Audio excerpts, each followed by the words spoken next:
What's surprising and what I've been seeing a lot of is black people saying that, oh, you just want to be a victim, or you a victim, or you have that victim mentality, when another black person brings up the systemic issues that are facts. There are facts. Okay, and then when they bring it up, they're not saying I can't move forward. They just bring it up as facts.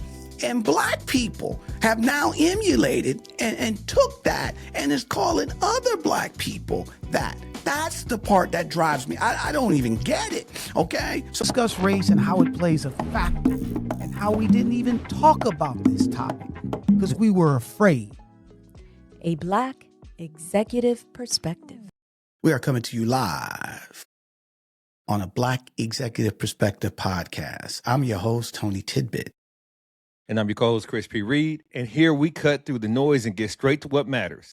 Power, politics, culture, leadership, and the moment shaping our lives right now. No filter, no safe takes, just honest dialogue and real accountability here. Let's get into it. Yeah, definitely. We're going to dive into today because today is going to be one of those. As everybody knows, our mission is to make uncomfortable conversations comfortable, okay? And talk about the things that people don't talk about because they're uncomfortable talking about. Today, we definitely diving into an uncomfortable conversation, right? And so we want to ask you, and we're going to need your help tonight. We're going to need you to dive in, provide your thoughts, provide your feedback. Let us know what time it is. So we want this to be a collective conversation.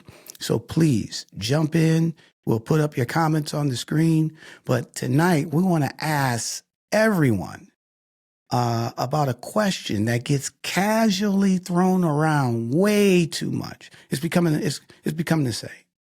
What does victimhood mean and what does it look like? Because lately, anytime black people talk about systemic racism, wealth gaps, biased policing, education disparities, someone says, stop playing the victim. So tonight, we're going to separate these three things: real harm, structural systems, and personal agency. And here's the tension. Is naming injustice a sign of weakness, or is it leadership? Is accountability for systems the same as surrendering responsibility for your life? You know, we're going to define the difference here clearly. So let's talk about it. Absolutely, bro. And just let's be clear here, because, I don't think people even know the definition. These people that are saying this, they don't even know the definition of what victimhood is or what a victim is. Okay. So a victim's mentality says, I can't move because the world is against me. Proof's telling says, this happened. It's real. However, I'm still moving forward. They're not the same thing. If a woman survives a rape and says, hey, someone harmed me, she's telling the truth. However, if she says, I refuse to leave my house forever, then guess what? She's becoming a victim because that's trauma-driven paralysis. So the problem is we're collapsing acknowledgement into weakness. And let's just be honest. Calling someone a victim is a rhetorical weapon. Because if you label your critic as whining, then the doubt you have to examine the system, right? But here's the grown-up conversation. Can systems create real barriers and individuals still carry responsibility? Yes, both can exist. Two things can be true. Absolutely. So we chatted about this a couple of weeks ago, we was going to dive into this topic, right? And we want to dive into what is a victim's mentality?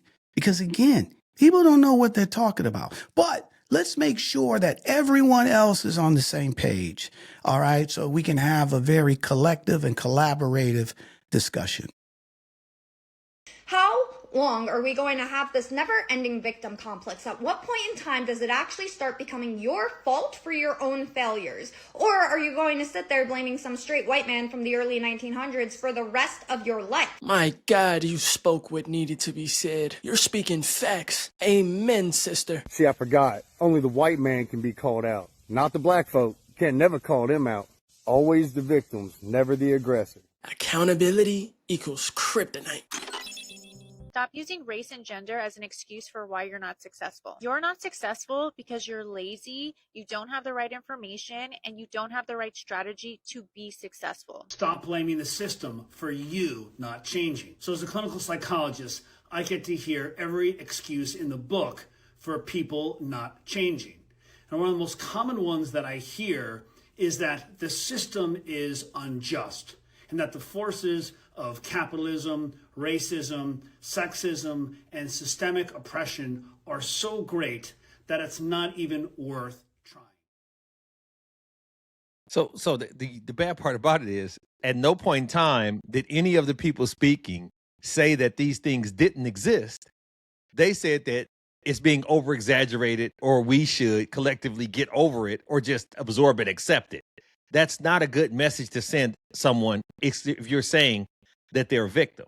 You're victim shaming at that point, if that be the case. But the bad part about it is when we start to absorb that mentality based off of being beat over the head with it over and over again, and start to give credence to it for ourselves and say, you know what, it's good to have ambition. It's good to have pride. It's good to have justification. But the reality of it is life does happen. Systems are fractured and broken, and things are not set up for you to be successful as your counterparts. But that's just the facts. That's not, saying the facts should be simple as that, calling a spade a spade.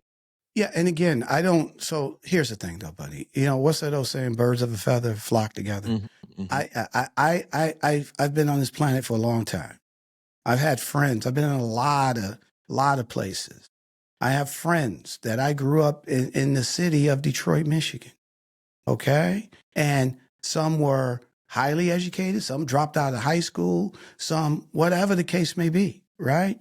I've never heard a black person that's been around my circle that did not eat and they get wrong, they wasn't rich, they didn't have anything, but I've never heard anybody say I can't move forward because the system is so overwhelming, I might as well give up. I've never heard that. Okay? Never. Okay? And so at the end of the day, now I've heard, to your point, the realities, the facts, but nobody just sat down under an apple tree and said, I give up, and that's it, right? And so at the end of the day, these are two different things, but they're using the term victimhood because somebody is saying facts. They're not saying I can't move forward, all right? They're saying facts. And let's be fair, too. Is there a portion of the black community that probably maybe says that?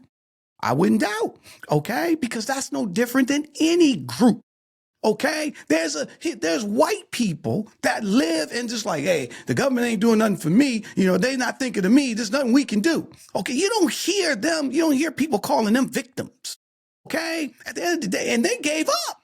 They just like, I'll do this, forget about it. I'm not, the government ain't going to help us move forward. And they giving all these things to everybody else. And, we're just stuck here. So what difference does it make?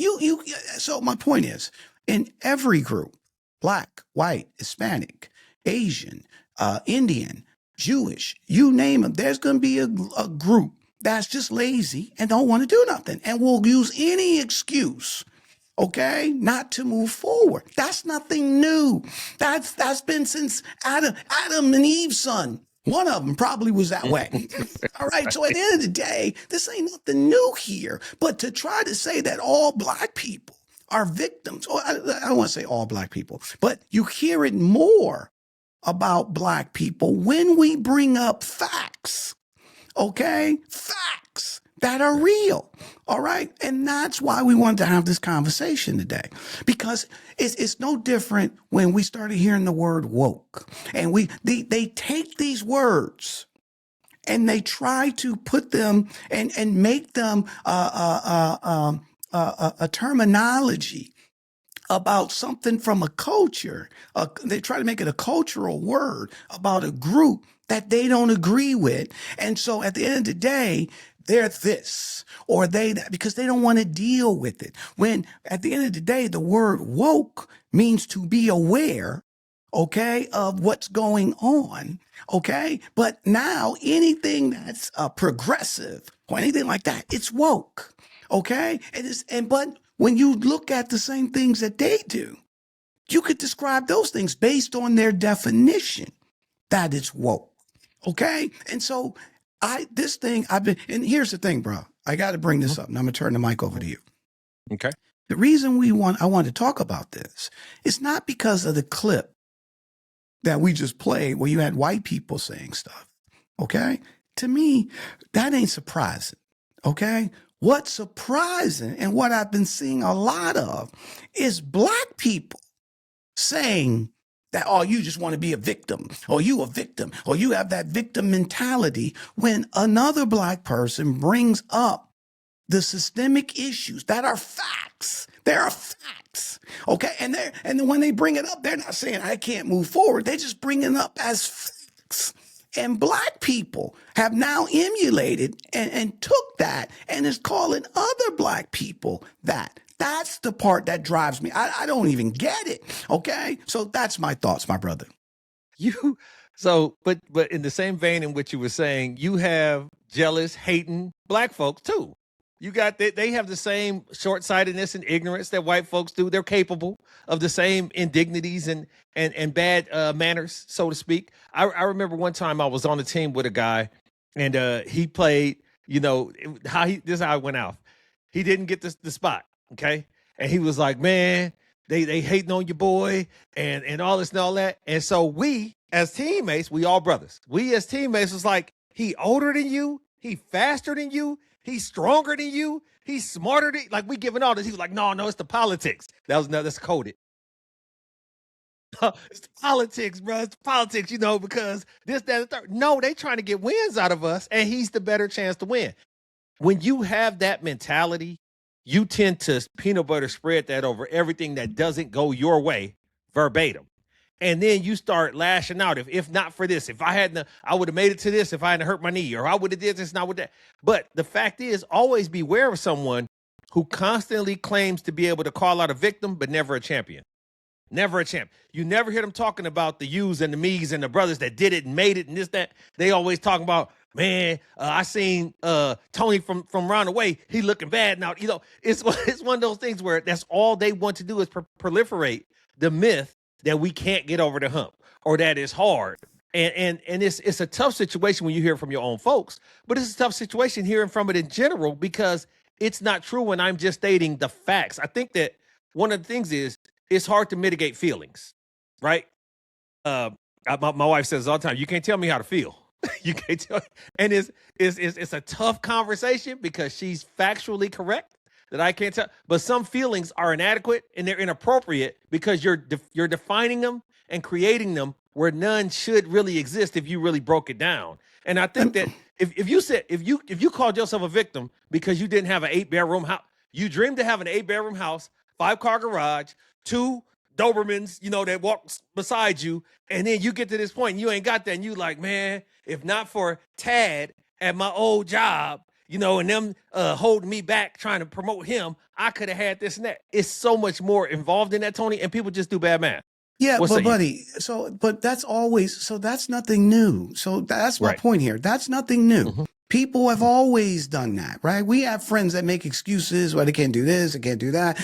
I was telling Gail the other day, we were talking about something, and I said, it reminds me of the person that says, you try to get them to go to the gym to work out, right? Because they want to lose weight. And they always say, well, let me get myself together at home first, and then I'll go. Well, that ain't gonna never happen because you ain't doing shit.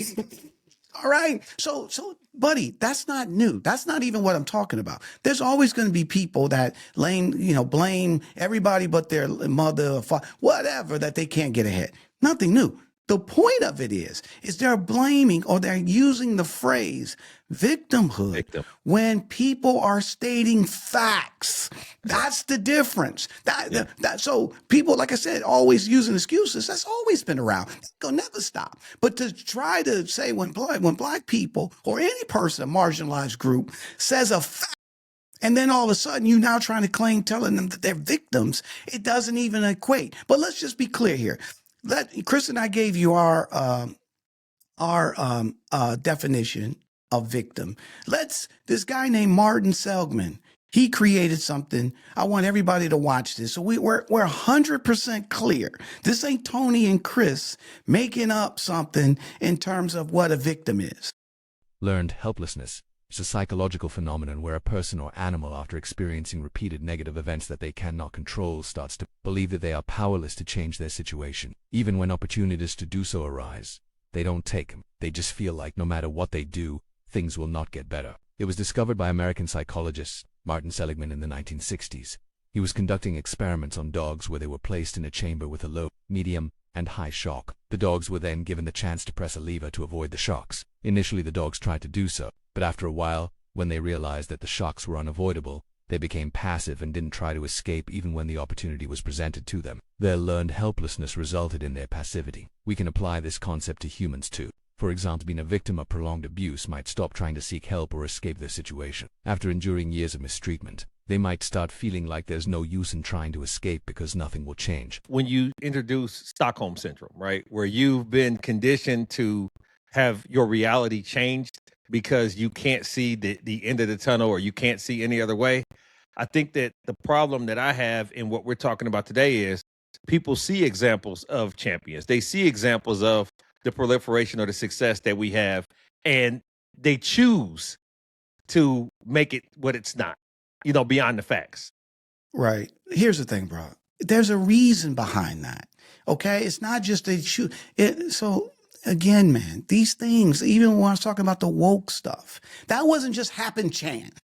That was a strategy. That's what this is. It's a strategy. Let me go to my next clip to give you an example of what we're talking about when I say strategy.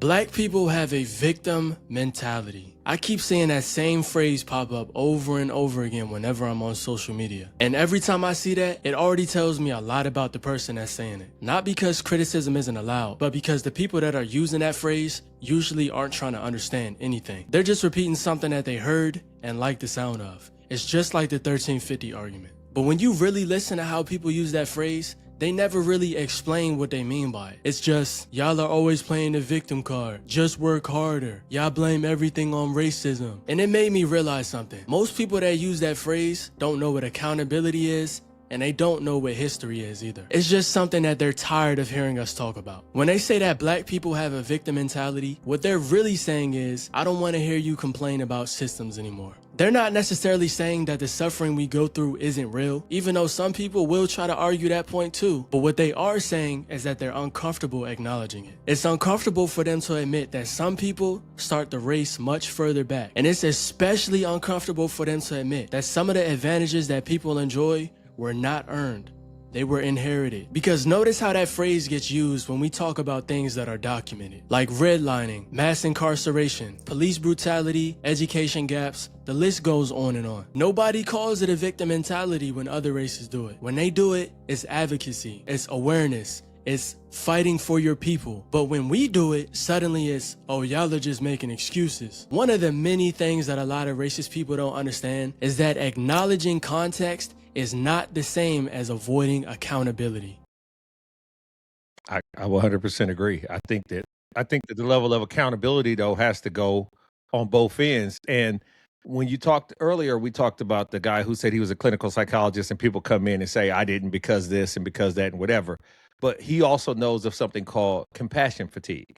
And it's a syndrome where you have compassion for something, but when it keeps happening over and over and over again, because you didn't go in and help fix the problem or help alleviate what we identified as an issue, you just said, well, just tough it up, bootstraps, all that other shit that we talk about all the time.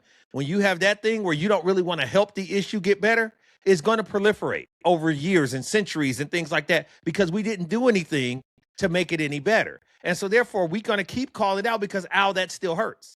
Ow, that still hurts. Then it's like, damn, stop saying that hurts. Well, stop doing it. Stop poking me there. You get what I mean? And so compassion fatigue is where I've heard it so much that I'm tired of, and they called it black fatigue not too long ago in the media.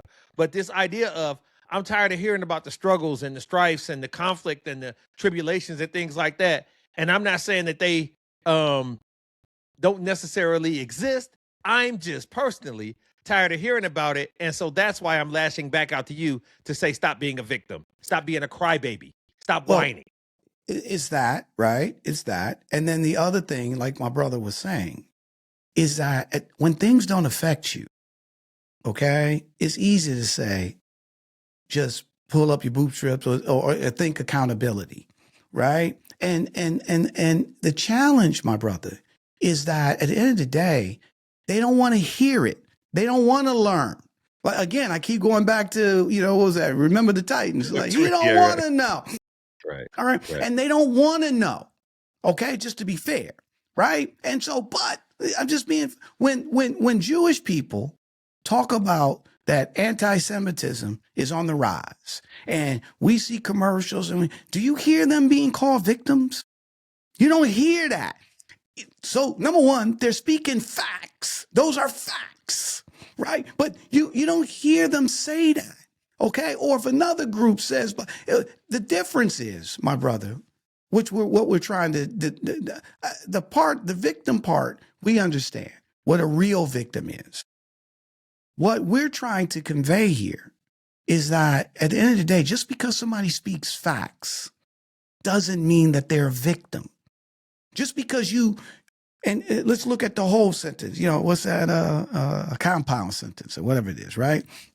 The first part is, I'll use a woman. I was raped.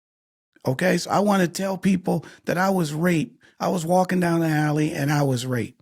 Okay, let's stop it right there. Now, somebody based on that, people just based on the examples, she's trying to be a victim. Wait a minute. She just said a fact, right? Now, let's go to the second part of the sentence. And at the end of the day, I'm not going to let it get me down. I'm still going to move forward and do what I need to do. And I'm not going to stop going out and going places. But I want everyone to be aware that these things happen and you have to be careful. Okay?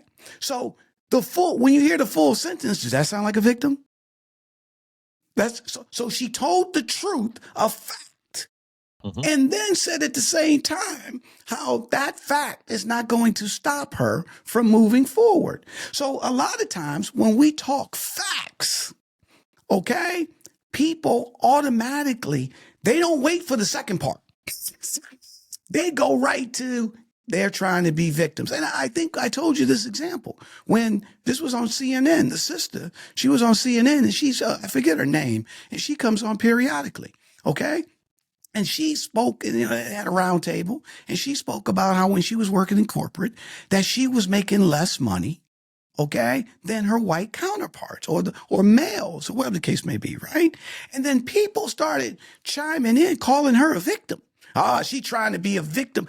Did you hear the part where she gave up? She's on CNN. She's a contributor. So talking about, that's my point here. If somebody speaks facts, okay, they immediately start saying, oh, they're a victim. Well, I think the toughest part about that is when you do speak facts, if people don't have respect for you or if they have racist tendencies or a level of bias, they make you the bad guy. So same scenario. There's a woman, she's assaulted. The first thing that the bad guy is going to ask is, what time was it? Why was you out that late? Why was you out at 9:15 at night? What were you wearing? All these other things. So the system is set up to make it to where you just want to give up and stay in because it's not going to support you. They didn't say, hey, we need to change the lighting in that neighborhood. We need to make sure that we get a neighborhood watcher. We don't need to fix the system. We need you to just do something different because you had a bad experience with the system. Get over it. That's what happens when women walk at night type of deal. And we victim shame so much. And so we create this narrative of the victim where none should exist because people should be allowed to speak the truth. They should be allowed to say, hey, I was in this situation and this happened and it wasn't right. But then it's, well, were you and I, we go someplace, we're in a boardroom, we're in a meeting session or whatever the case may be, and somebody get loose about the tongue or they pull some goofy stuff. You said something at your job one time where dude came at you left and you was like, if I was this guy, he would have never done that. That wasn't you absorbing the victimhood. That was you stating the fact. And then people said, you right, Tone. If that had been somebody else, that wouldn't have happened. But then it was, you're expected to be the bigger man and walk away. You're expected to kind of take it when somebody yells out the N-word. We supposed to just keep talking and act like it didn't happen. And we've been hearing that forever, so we should be over it by now. That concept of you should just get over it, or if you don't just get over it, let me get away with it and walk away, I'm going to cast you as the victim. So you in a catch-22. And so, yep, that's 100%, right? And so, but let's take it to the next level, bro. So Okay. to see, again, these are I'm talking specifically in this context. All right. So I get it. The woman, people shame and try to make it her fault. That I get all that. And that's something that's always been happening. It's wrong, but it's happening, right? But they're not doing that as a collective.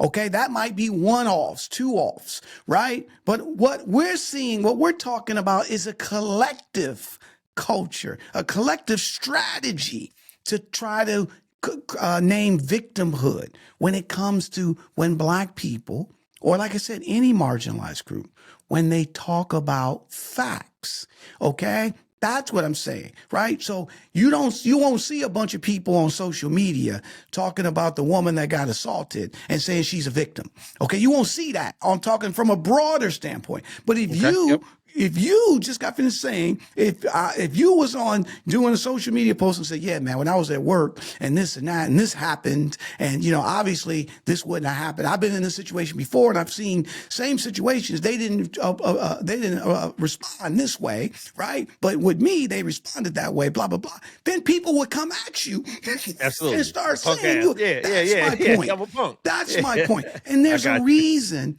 There's a reason why. And let's dive into the reason, man. Because at the end of the day, this is not happenstance. This is on these. So this phenomenon didn't just create out of the blue. This was on purpose, okay? And then people started picking up on it. That's why it's so ignorant, because they don't even understand what they're talking about. And a lot of times you'll notice they'll say that when it's convenient for them. They're just becoming too much trouble. They bring these problems.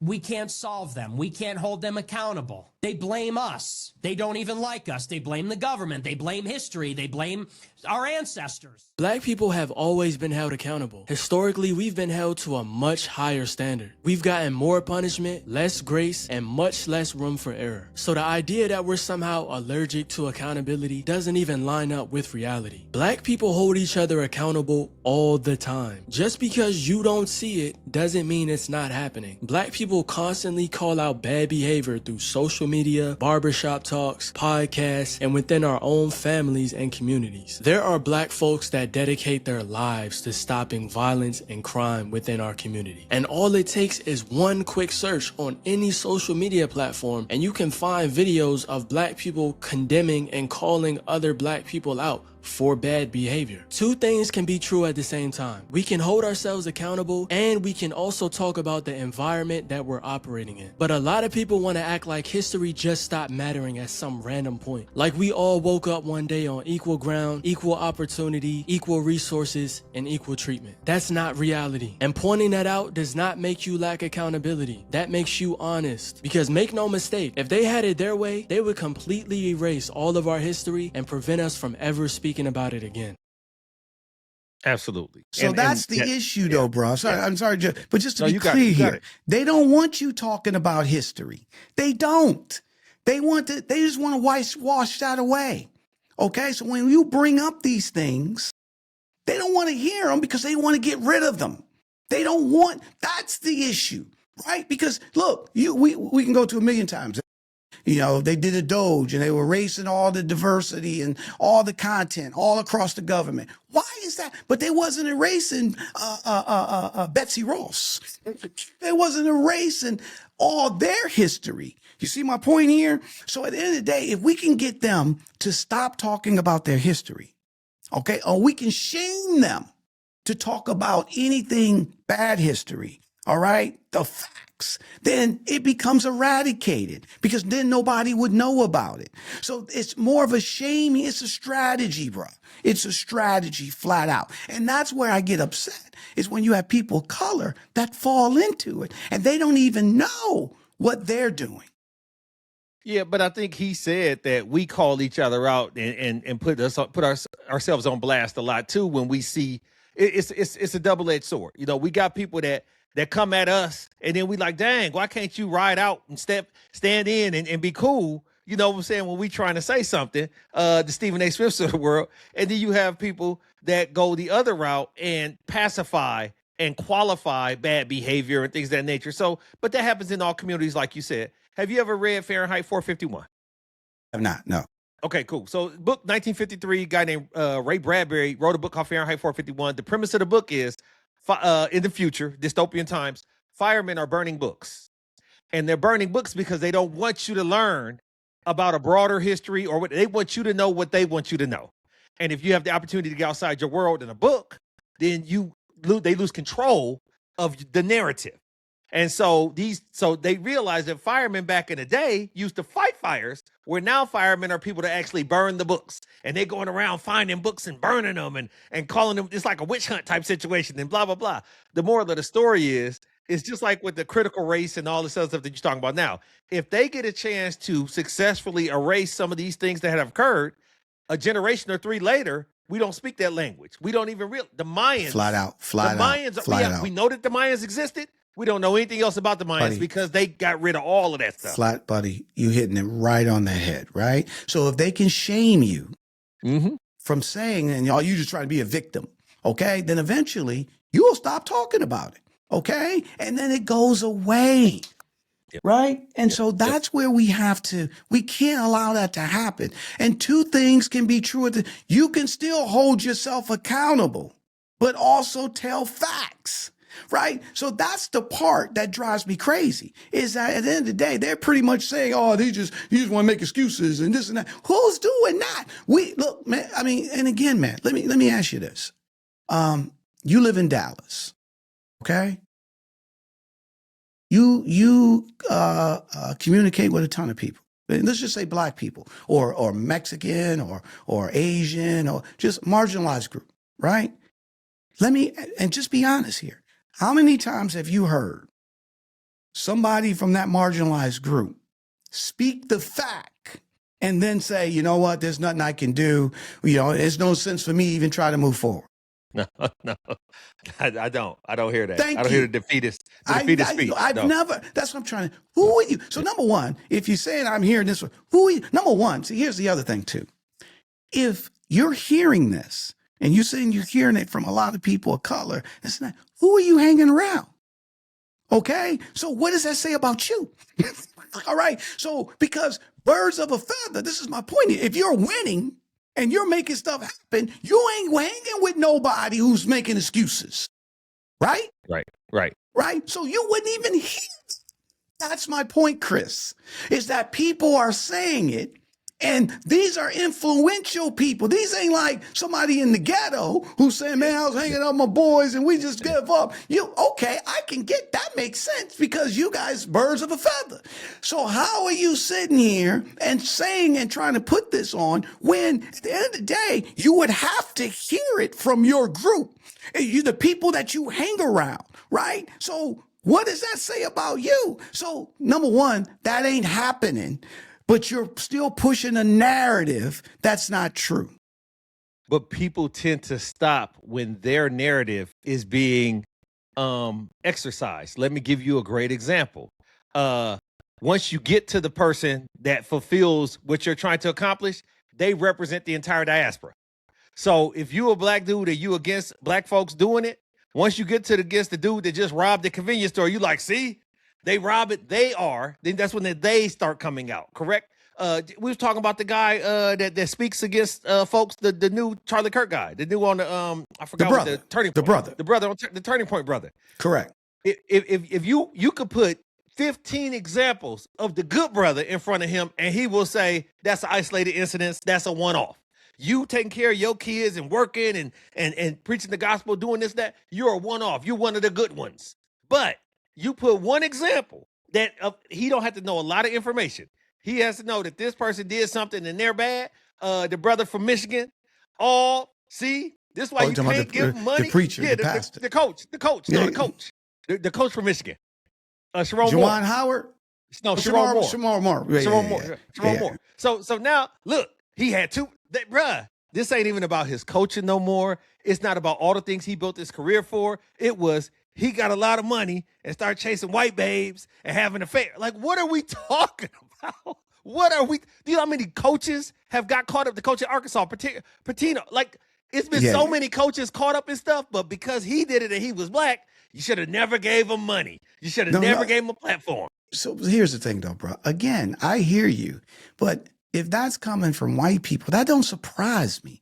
What surprised me is that black people are saying this. That's my point, right? And so I look, that ain't nothing new, okay? So it's black people saying it. That's surprising, Chris, okay? So going back to the brother from the Turning Point, okay? So evidently, he's supposed to be educated. I saw him on the clip. I went to college and this and that, but all I'm hearing is black people, victim shaming. So, buddy, who are you? That's my point. Who is he hanging around? Right. That's my point, Chris. Who are you hanging around that you care? Because you just established, okay, that out of all the people that you've been around that run in your circle or you grow up with, and this and that. Now, was there some bums that I grew up with that never did anything? Yeah, absolutely. But they didn't blame the world. All right. They didn't say, oh, they won't let me move ahead. So, I might as well give up. Okay. So that's my point here. So either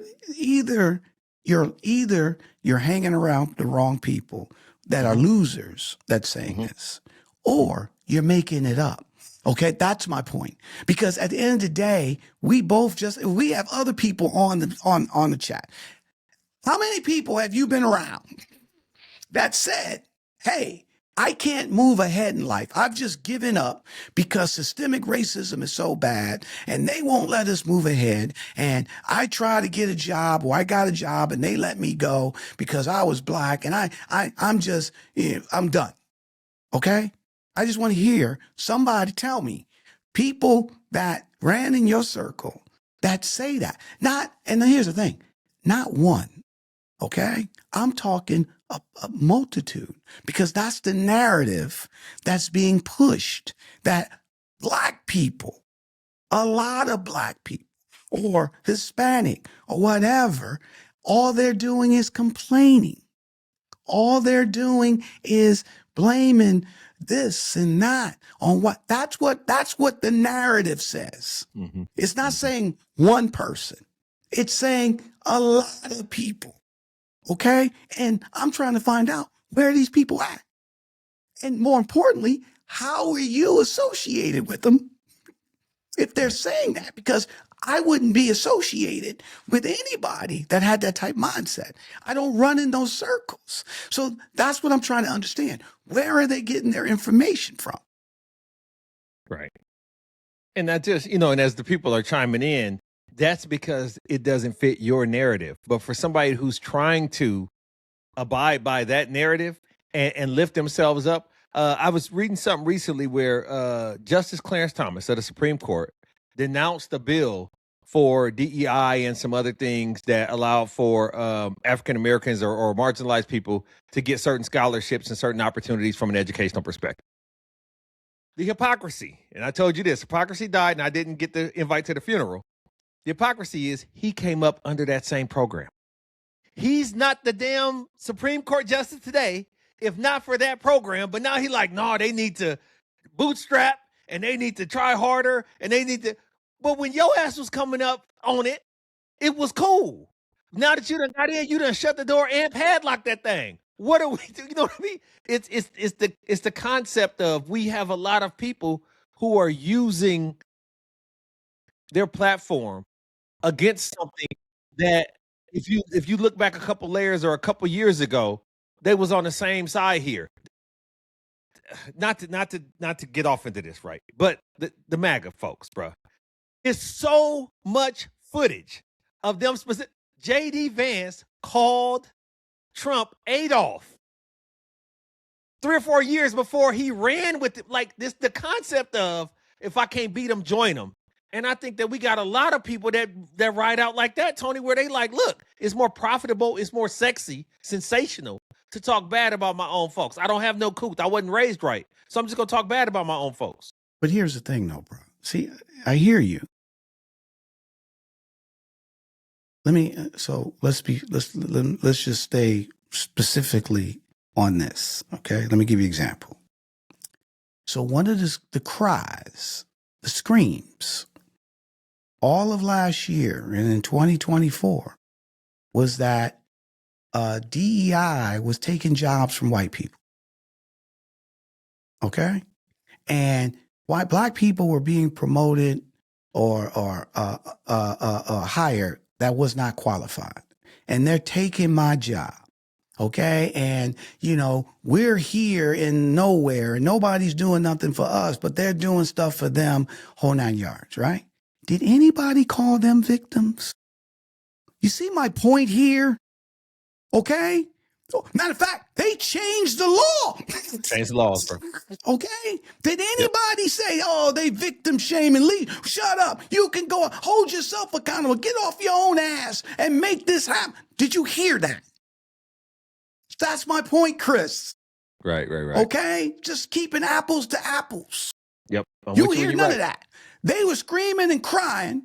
Okay. And then, blah, blah, blah. And then they changed stuff for them. Okay. And you didn't hear that victim shaming. You didn't hear victimhood. You didn't hear shut up and go get a job or get off your ass. You don't have a strategy. You didn't hear none of that. That's my point. All right. And then not only that, now you got black people saying it. Okay. Because they've fallen into a narrative that they don't look, bro, how many times did we do a show on what the definition of woke was? You know how many people say, oh, he's woke. And they had no clue what they're talking about. Yeah. That's my point. Yeah. Okay. Just because so when you try to create culture wars and then you start creating narratives that people pick up and they don't know what they're talking about. And more importantly, they're more of the narrative than anybody else. Okay. But they're pointing at you and saying you it. Okay, that's my point. And they don't understand what they're talking about. But now this new cultural phenomenon is now out there. Okay. And at the end of the day, people are saying it more and more and more. And black people, buddy, and they don't even let you finish. See, my point is you just say the facts and then you don't say, hey, I gave up. I don't know what to do. You don't even go to that, but they immediately, just because you said the facts, you victim. And here's the thing. Let's be clear too. Chris, you are what, senior director or whatever your title is. Mm-hmm. Okay. You could be a VP, SVP. Okay. You could be a judge. You could be, you could be working somewhere and you got your own business. You got all that. And then when you say what time it is about how this structure is not is in your way. It's becoming a hindrance for your business to grow or for you to do this and you do that. Then they're saying that you're a victim. You're becoming you victimhood when you got a job. Right. You rose up the ranks. Okay, right. You started your own business. What are you talking about? That's my point. That's the point. Okay, you're not sitting under a shade tree. You're not crawled up as the video showed and sitting on a chair and saying, "The world, woe is me. I can't move forward," and this and that. That's my point. Right. So it don't even matter that you're out there making it happen. Like I said, the woman on CNN, think about it. She had her own business, and she just told a fact. And then they were like, oh, she's trying to be a victim. How? When she's on TV, she's employed. She's got a job. She's making more money than the person that's saying the thing. You see my point here? That's my point, bro. But see, the narrative is that not only white folks, but good black folks feel like sometimes we can get too big for our britches and we should just be happy to be here. And therefore, once we get to a spot, just be happy that you have a job. Like I've heard this in real life at my job. Man, they letting people go. Just be happy you have a job. Don't be ambitious. Don't deserve what you've earned based on your education, your acumen, and all that. Don't be aspirational. Just be cool. Because if you ask for too much or you want too much, then they will find a way to make it seem like you're being ungrateful. And so when you have a desire to say, hey, this is what I put in for, this is what I paid for, this is what I'm owed, this is the law, then why you got to bring that up? That's not cool. Whenever you're making, we talk about this constantly, whenever you're making a white male uncomfortable, they're going to find a way to change the narrative and make it to where, hey, you shouldn't make me feel this way. And I'm going to make sure that I call you whatever or do whatever to dissuade you from doing that, because that's not what I want to have happen. I want to be on top at sitting at a pinnacle, and it's not enough room for anybody else but me at this spot. When you talk about the victim mentality, it's a situation where I think that there's a level of honesty in saying, hey, this happened, or this is my truth. This is what's going on, good, bad, or indifferent. But when you do it at the expense of somebody else being accountable, see, they want me to be accountable and rise up with bootstraps and all that. But when I call the truth out and it adds to a level of accountability you have to have, that's when you have to fight. It's like you've been in relationships. She mad at you, so you mad at her. You know what I'm saying? And that's the problem. Right. That's part of it, buddy. But it's more than that. It's a strategy. Okay. So you keep, so, and I get it, but I'm talking, this is a collective strategy to have people stop talking about the ills, the facts. Okay. That's what this is. Okay. So let me give you another example. And then there's the part that nobody likes to talk about. When we speak about injustice, it makes people question their own personal position. It forces them to ask whether the system that they benefit from is actually fair. And calling us victims is just a way to shut that conversation down before things get too uncomfortable for them. So the phrase victim mentality is not about our mindset. It's about protecting theirs. It's a defense mechanism, and it's a way for them to avoid accountability without actually having to say, I don't want to talk about this because it makes me uncomfortable. And that's why that phrase gets thrown around so loosely, because once you label somebody as having a victim mentality, then you don't have to deal with them anymore. Another thing that people don't understand is a lot of what they call victim mentality is really just survival awareness. And I already know what some of y'all are thinking. No, it's not the same survival awareness that y'all like to throw around to avoid coming in contact with black people. When you're aware of patterns, you move differently. But people who have never had to think like that will always misinterpret awareness as negativity. This is usually where the conversation always goes. Well, if black people just work harder, then we wouldn't have anything to talk about. But the funny thing is, we do work hard. We always have worked hard. In fact, the reason why we're here today is because of the hard work that we've had to put in. Now, are there some black people that are lazy as hell? Of course. I'm not saying that that doesn't exist. And you purposely being a lazy individual is not the system's fault. So I'm not saying that either. But majority of us are not like that. And based on factual data, the stereotype of us being lazy is just not true. And so he said everything that I just said, except for the fact that they don't have a desire to produce fair and equitable treatment. What we're asking for based on the hard work, because that was very important that he said, we talk about the black tax all the time. We work our asses off. We study our asses off. We position and dress and everything to the best of our ability. But what we want from that investment is a fair and equitable opportunity. And because the system's not designed to provide a fair and equitable opportunity for us, we have an issue with that, because you can't make sense of it. But instead of you explaining to me why, or being honest about it and taking accountability, you dismiss me, or you call me a victim, or you say that I need to get over it, or I need to chill out, or I need to just, be cool. That's the problem. It's back to the level of discomfort that you elicit when you ask questions or when you pose certain circumstances. Yeah. So here's the thing, though, bro. I don't disagree with any of that. And my man definitely said that, right? But the other thing that you have to recognize, and I keep saying this is a strategy. So when I hear what you're saying, I hear what you're saying from an individual standpoint, okay? And that all makes sense, right? But this now is not an individual thing. This is a ton of people doing it on purpose because they don't, all the things you said, They don't want Black people to bring up anything about systemic or history or anything on that. So if it was just an individual thing, I agree with you. They're uncomfortable and they got to understand this, I got to understand that. So that would be the antidote. But it's not an individual thing. It's a strategy. All right? Because if I can get you to stop, see, you keep talking, the way you position is they got to learn more. They don't want that. What they're trying to do is get people to stop talking about this. That's it.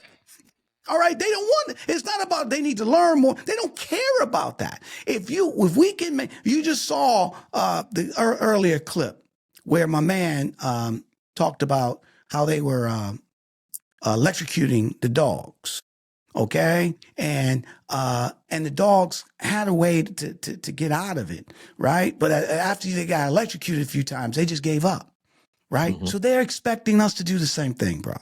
They want us to stop talking about these things. Why you think they eradicating books? See, all this goes hand in hand. It's not one-offs. It's not separate. Is that we're going to erase? We don't want none of these books, okay? Because we don't want nobody, generations moving forward, to learn any of this. Number two, we're going to take them out as much as we can. And we're going to use the moniker DEI. All right. That's the guys to do it. Okay. But we're going to erase that. We're going to go to the Smithsonian history and we're going to take out all that stuff. Okay. And then we don't want them talking or bringing this up. We don't want them. We want them to bring up the good things of America. That's what you hear. Why are you talking about this when America, the brother at Turning Point, that's what he brought up. America is so great. Where, this and that. They don't want to talk about the inequities, the structure that's set up to limit or to push people back. They don't want to talk about that. So how do they do it? Collectively, as a group, they start saying victim mentality. Okay. Right. And you need to be held accountable, or all you people don't work hard. When the facts, but the slide that he just showed was from the Department of what? It was from the Department of Labor. The slide that he showed was every group and the percentage of the people in that group who have jobs. And Black people right there, 80-something%. So they have the stats. They even got the numbers.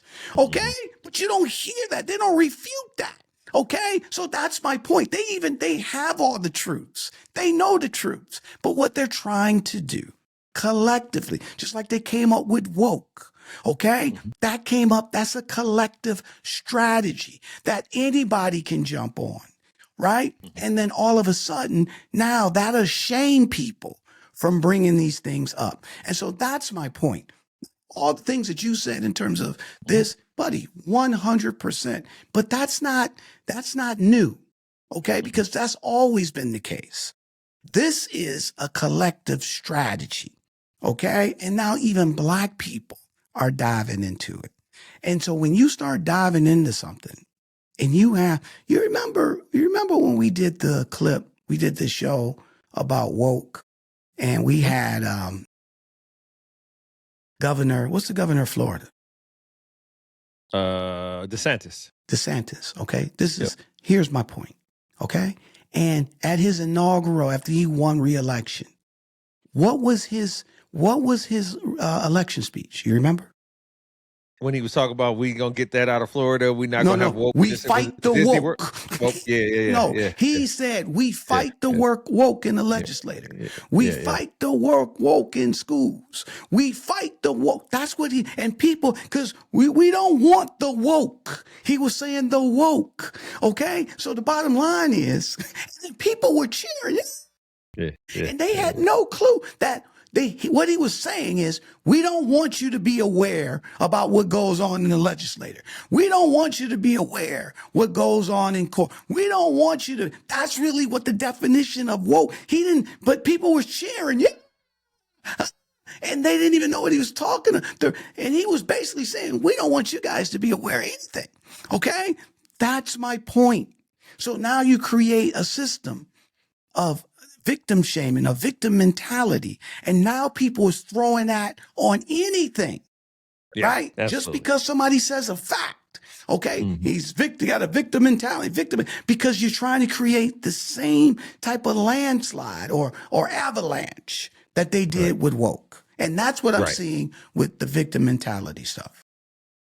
Yeah, but I think so. In your impression, what did they think they were cheering for when he was saying woke? What were they replacing the See, word woke with from a well, sentiment perspective? so in their mind, they were thinking how they positioned the word woke was that these are progressive nutcases.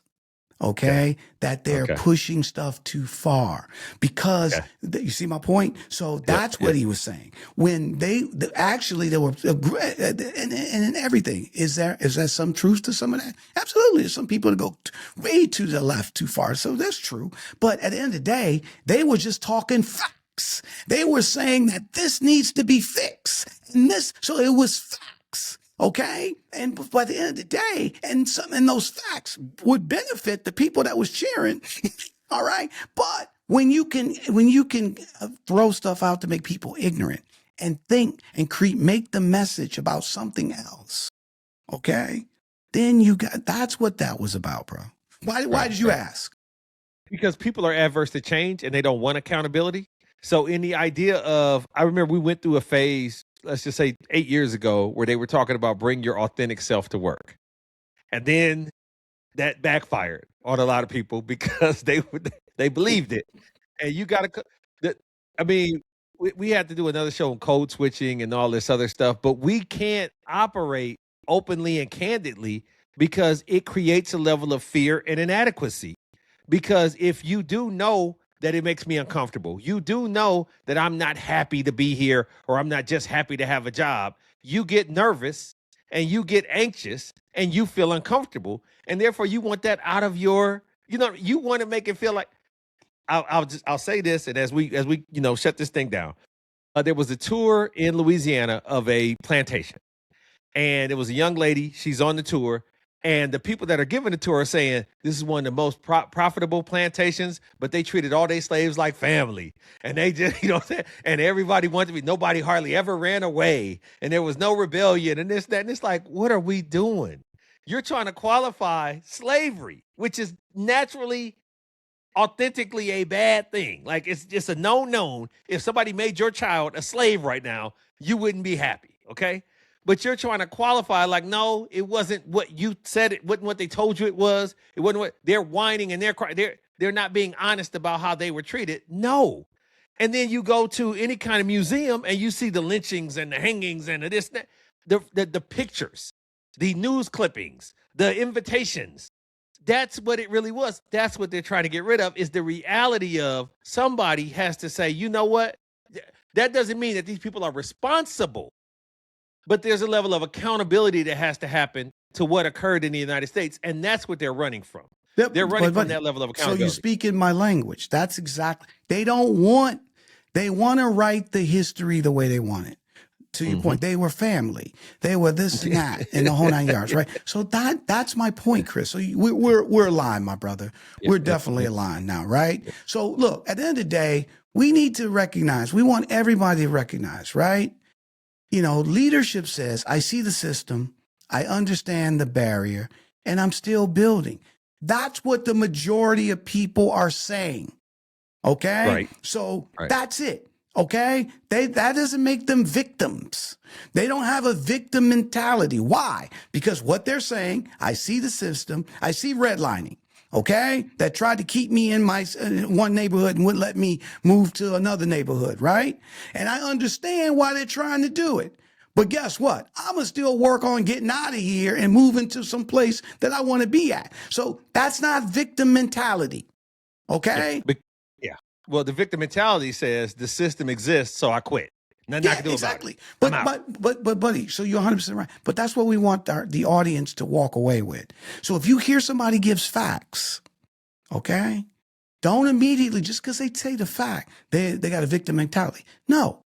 Number one, I can't believe I'm saying this. Number one, are they working?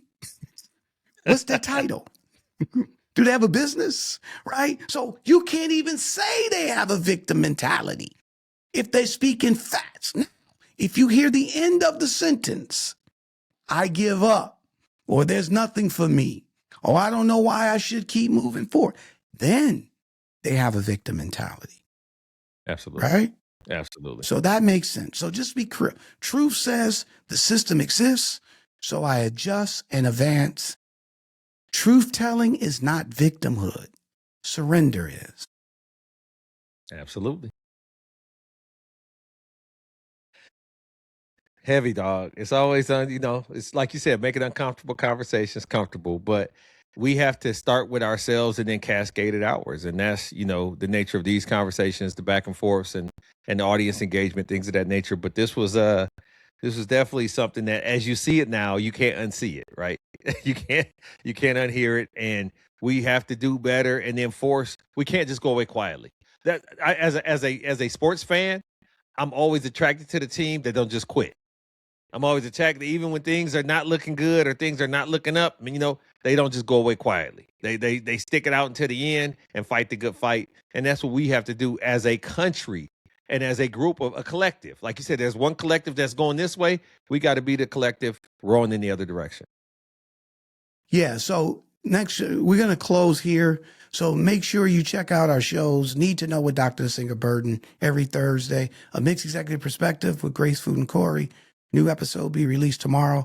And our roundtable, Pull Up, Speak Up. And then just real quickly, I know you guys love coming to our BEP Lives. So effective April 6th, BEP Live is going to move to a new time at 8 p.m. Eastern, starting effective April 6th. So we're going to be 2 hours later, allow our brothers and sisters on the West Coast to be able to catch Chris and I talk about these uncomfortable topics, and they can join and stuff to that nature. So November 6th, BEP Live. April 6th. I'm sorry. April 6th. That's all right. BEP Live, 8 p.m. Eastern. And then tell them about next week, Tony.